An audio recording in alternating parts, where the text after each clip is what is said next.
הצלחתם לעבור את הטקס של הבוקר, אולי אפילו דילגתם עליו כי אתם משתנים, גם אתם משתנים בגלל המצב. אתם כבר מחוץ לדלת ואתם שומעים אותו נובח, שורט את הדלת, העיניים המתחננות שלו עדיין צרובות לכם בראש. איך אפשר ללכת ככה לעבודה? המצפון גומר עליכם ואתם כבר מכירים את הריטואל של מה יקרה כשתחזרו.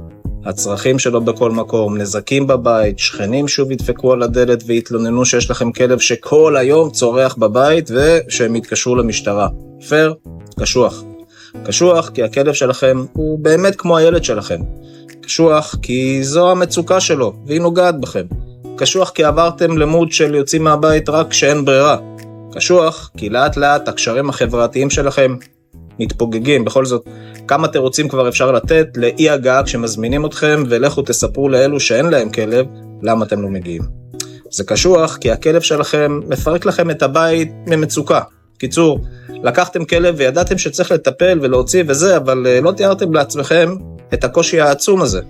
אז יאללה, אם גם אתם מוצאים את עצמכם מתוסכלים ומתייסרים מאותם סיטואציות, תעצרו, מספיק. יש פתרון. מהניסיון רב שלי עם כלבים שונים של עשרות משפחות, אני מבטיח לכם שיש דרך לטפל בזה.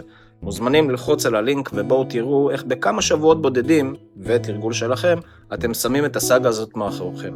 יאללה, אני מחכה לכם בפנים.